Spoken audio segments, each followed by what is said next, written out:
Hi very good morning to all of you.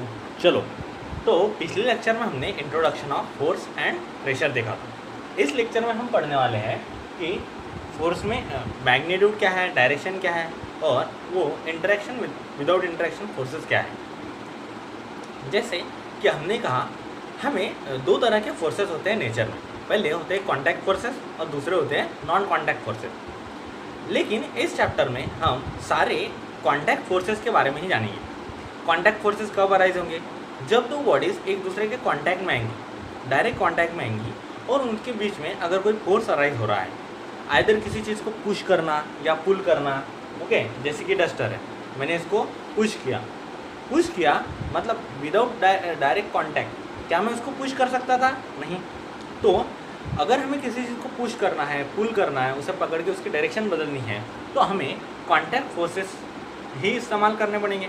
मतलब इसमें contact force की involvement आएंगी। नॉन कॉन्टैक्ट फोर्स का कुछ रिलेशन है क्या? नहीं।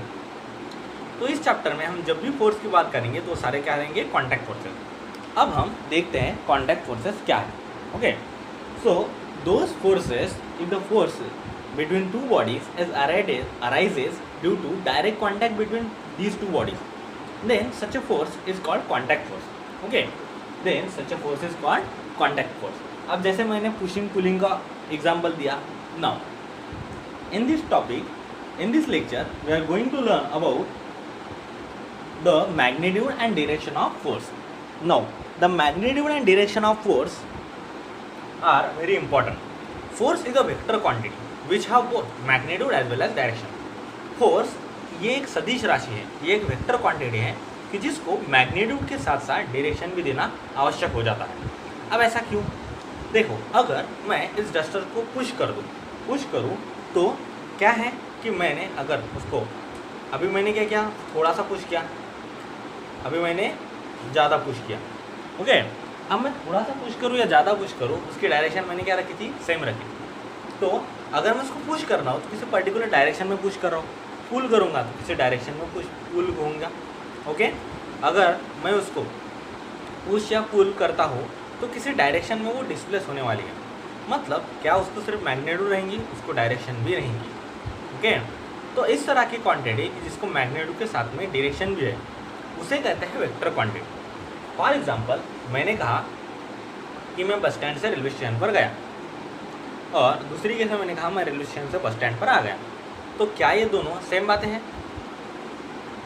ऑब्वियसली नहीं। बस स्टैंड और रेलवे स्टेशन में का डिस्टेंस भले ही सेम है, लेकिन फर्स्ट केस में मेरी जो डायरेक्शन है वो बस स्टैंड से रेलवे स्टेशन की तरफ थी और दूसरी केस में जब मैं रेलवे स्टेशन से बस स्टैंड पर आया था, रेलवे स्टेशन से बस स्टैंड की तरफ थी। ओके, तो इस तरह से फोर्स ये एक वेक्टर क्वांटिटी है कि जिसको मैग्नीट्यूड के साथ साथ डायरेक्शन भी मेंशन करनी होती है।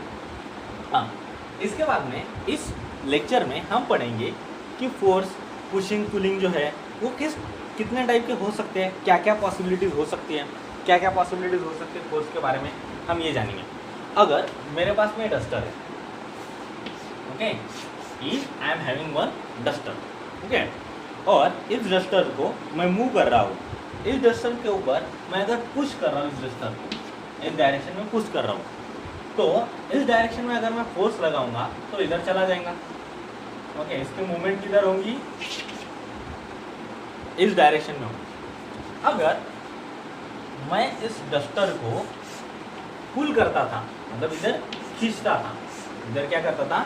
खींचता था, तो ये इसकी डायरेक्शन क्या होती थी? डिस्प्लेसमेंट की इधर होती थी। तो समझ में आ गया, किसी चीज़ को पुश करना या पुल करना ये विद डायरेक्शन होता है। अब इसे कहते हैं सिंगल पुश और इसे कहते हैं सिंगल पुल। अब सिंगल पुश और सिंगल पुल मतलब यहाँ पे सिर्फ क्या एक्ट हो रहा है? यहाँ पे क्या हो रहा है कि सिर्फ उसको पुश किया जा रहा है या तो उसको पुल किया जा रहा है।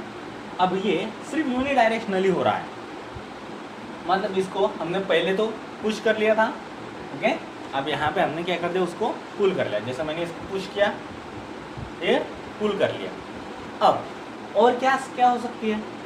हो सकता है कि मैं पुश और पुल एक साथ में करूं, पुश और पुल मैं एक साथ में कर दूं। तो ये तो हो गई थी हमारी फर्स्ट केस। सेकंड केस क्या पॉसिबल है? मैं पुश और पुल एक साथ में करूं। अब पुश और पुल एक साथ में करना ऐसा हो सकता है कि मैंने इधर से उसको इधर से पुश किया और इधर से पुल किया, इधर से पुल किया और इधर से पुश किया, तो ये इस डायरेक्शन में चली जाएंगी।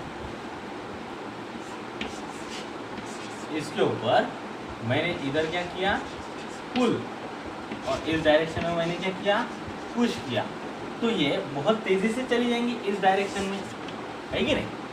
वही अगर मैं उल्टा करता था, इधर पुल करता था और इधर से पुश करता था, तो भी इधर चली आती थी। मतलब if pull and push acts on any object, okay, simultaneously in the same direction, then the body will move in the direction, then the body will move in the same direction, okay, in which both the forces are acting. If the force of push, ये pushing force, if the pushing force and pulling force both are acting on the same object in the same direction, so the resultant displacement of the object in the same direction. इस तरह से हो सकता है, okay. इधर किया, इधर अगर मैंने खींचा और इधर से ढकेला तो इधर आ जाएगा, मैंने इधर से पुश किया और इधर से ढकेला तो इधर चला जाएगा, है कि नहीं। नेक्स्ट केस, नेक्स्ट कंडीशन क्या हो सकती है, ये तो हो गई, चलो पहली कंडीशन थी, ये दूसरी कंडीशन। थर्ड कंडीशन क्या हो सकती है बताओ। थर्ड कंडीशन हो सकती है कि हमने पुश और पुल को, मतलब अब हम दोनों डायरेक्शन से क्या कर रहे हैं, पुश कर रहे हैं, तो पुश और पुल को लिया हमने, अब दोनों डायरेक्शन से हम क्या कर रहे हैं, पुश कर रहे हैं, ओके। जिस तरह से ये यहाँ पर डस्टर है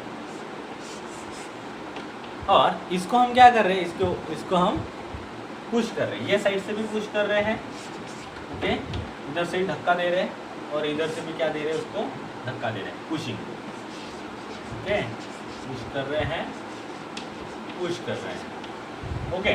तो क्या होगा,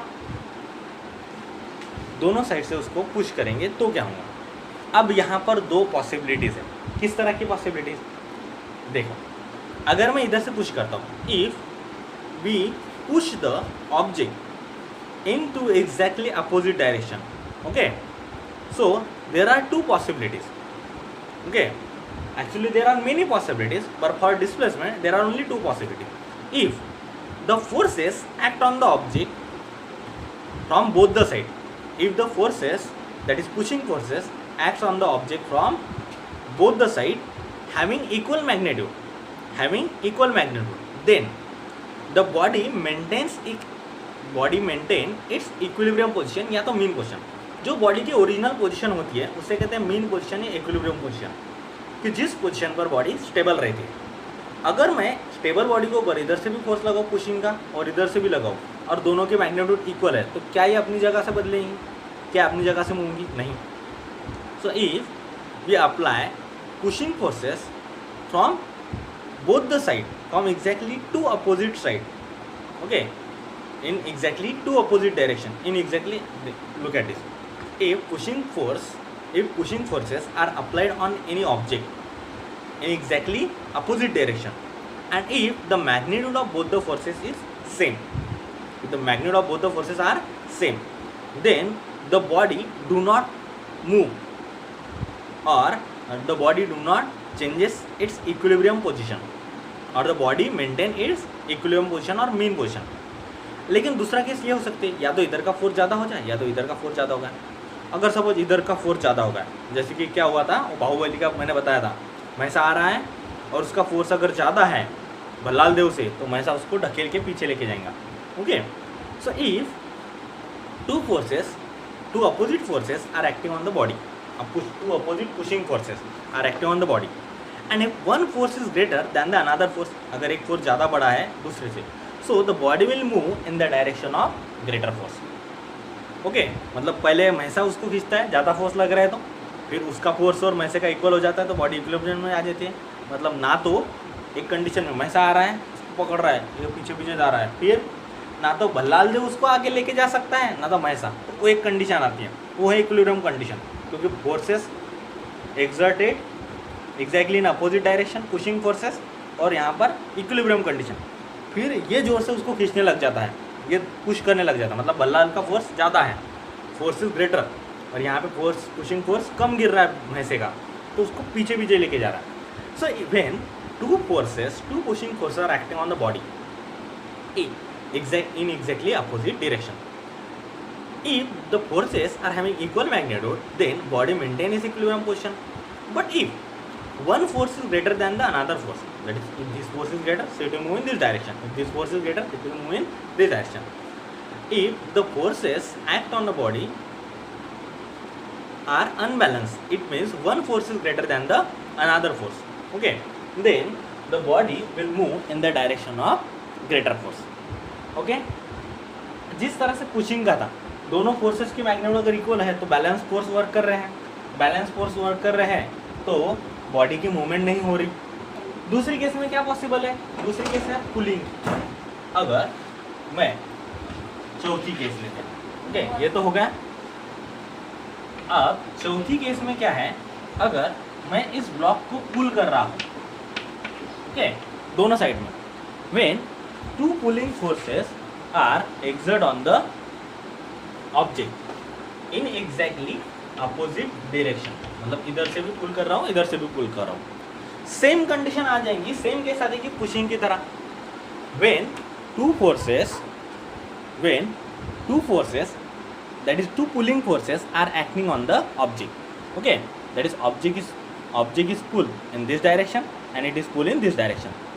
When the magnitude of forces which are acting on the exactly to opposite ends, if the magnitude of forces is equal or magnitude of forces are equal, then can we say that the object do not changes its moving position or equilibrium position? Okay, means इधर से भी force same है, इधर से भी force है, तो ये मूव हो रहा है क्या जगह से? नहीं. But if when the balance forces are working on the object, so it will do not changes its equilibrium motion or it do not move in any other direction. But when the two pulling forces exerted on the object in exactly opposite direction and are having unequal magnitudes, अगर उनकी magnitude same नहीं है, then the body will move in the direction of greater force. समझ में आ गया? मतलब अगर इधर से भी खींचा जा रहा है, पुल किया जा रहा है इधर से भी, लेकिन इधर का फोर्स ज़्यादा है तो ऑब्वियसली इधर चली जाएंगी, इधर का फोर्स ज़्यादा है तो इधर ही चली जाएंगी. So the body will move in the direction of force whose magnitude is greater. All of you understood this? अगर आपको ये कंसेप्ट में कुछ भी डाउट है तो आप कमेंट बॉक्स में कमेंट कर सकते हैं. Thank you.